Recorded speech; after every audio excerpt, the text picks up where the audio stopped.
Assalamualaikum warahmatullahi wabarakatuh. Salam sejahtera untuk kita semua. Jumpa kembali di channel khusus kesehatan Ngobrol Sehat bersama Profesor Del Fitri Munir. Sahabat sehat sekalian, pada episode kali ini kita akan membahas mengenai dampak alkohol kepada sistem reproduksi kaum ibu-ibu. Kita akan bahas secara mendalam bersama pakarnya, Dr. Ikhwanul Adnin, SPOG Konsultan. Pada episode kali ini kita akan membahas sedikit mengenai isu yang lagi berkembang sekarang ya, yaitu kebiasaan mengkonsumsi alkohol. Silakan, Dr. Inul. Ya, makasih Prof. Jadi kalau kita pikir-pikir, kita berbicara mengenai efek reproduksi pada alkohol. Sebenarnya kalau di reproduksi Prof, dia dua-dua Prof. Jadi dia juga terganggu pada yang laki-laki, juga pada yang wanita. Kebetulan saya di Objin, ya kita ceritanya wanita. Tapi kalau untuk couple Prof, untuk pasangan, itu kita harus melihat keduanya Prof. Jadi misalnya ya kita kalau kita berbicara mengenai reproduksi, kalau laki-lakinya nggak bisa berhubungan kan termasuk suatu gangguan reproduksi. Jadi gangguan reproduksi ini kita bagi atas gangguan reproduksi pada laki-laki dan perempuan Prof. Walaupun yang perempuannya mungkin lebih bagian saya gitu. Cuman bagian laki-lakinya mungkin bisa kita jelaskan juga Prof. Jadi kalau saya bisa ceritakan bahwa kan kita di sini ada sistem reproduksi ini kan dikontrol oleh seimbangan aksis hipotalamus dan hipofisa. Ya ini reproduksi ini dia ada pria dan wanita dan terdiri dari alat reproduksi dalam dan luar dan sebagainya. Jadi kalau misalnya kalau laki-laki itu dikontrol oleh ya hormon kan banyak ya Prof. Tapi yang laki-laki kan biasanya testosteron. Kalau yang wanita itu hormon estrogen. Jadi sekarang masalah alkohol ya Prof, kita cerita alkohol ya. Kalau di sini saya ada baca bahwa tingginya konsumsi alkohol itu pada sekitar 18% katanya Prof, di 18 sampai 44 tahun. Sementara kalau kelebihan ini tentu kita semua sudah tahu akan mempengaruhi sistem organ tubuh sehingga berdampak negatif ya Prof, terutama pada sistem reproduksi yang menyebabkan gangguan infertilitas, gangguan hormon dan kelainan seksual lain Prof. Jadi karena kita reproduksi, fungsi seksual juga kita bicarakan gitu Prof. Silakan.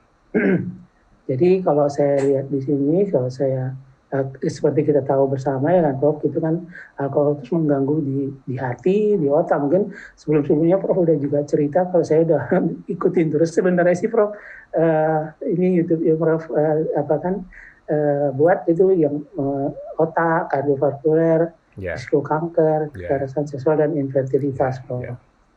Jadi kalau misalnya kita mulai ada alkohol pada wanita dan pria itu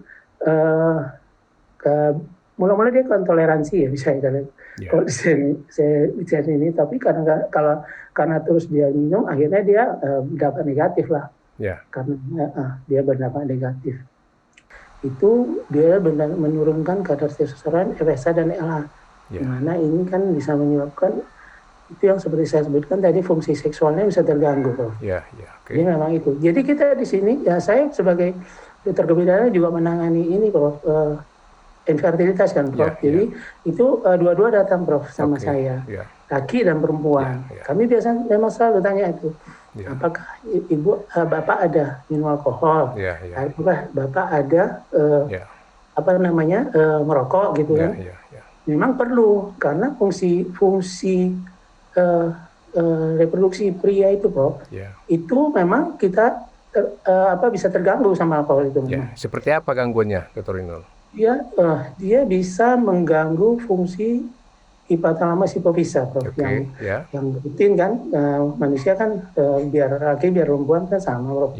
Apa efeknya? Jadi ada hipofisa, hipotalamus hipofisa sama organnya, target organnya. Jadi di sini alkohol itu mau menurunkan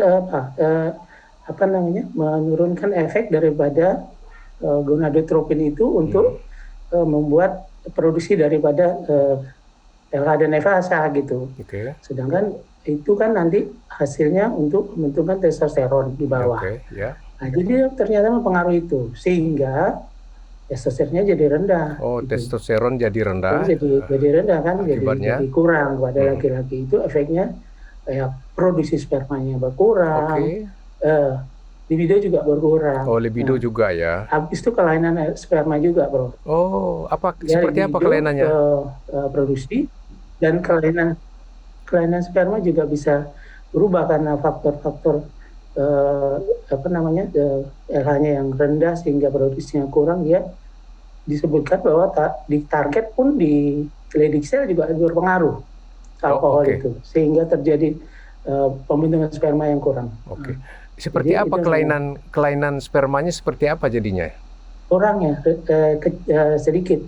Jumlahnya sedikit. Gitu. Itu kan kalau sperma kan keseluruhan ya, Prof. Kalau kita periksa sperma kan dia motilitas, dia bentuk jumlahnya gitu kan dia itu. Jadi kan ada jumlah yang normal, bentuk morfologi yang normal. Kita biasanya yang paling penting itu adalah kecepatan dan bentuk. Morfologi, konsentrasi. Nah, di situ dia diganggu semua. Jadi ada gangguan di faktor-faktor itu sehingga tidak susah terjadi kehamilan kan.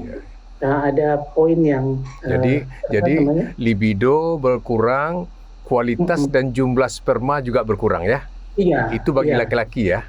Iya, laki-laki itu. Silakan. Itu dia mempengaruhi dari atas ke bawah. Dia hipotalamus dikerjain juga, hipofisis juga diganggu sampai ke targetnya pun diganggu sama alkohol. Jadi itu sama dia kalau kita pikir ya pasti merusak. Itu memang kalau pasien-pasien begitu memang laki-lakinya saya suruh berhenti untuk alkohol, gitu ya. Ya apakah itu yang jelas ya harus kita berhentikan. Karena dia memang kalau dia minum alkohol, dia peminum,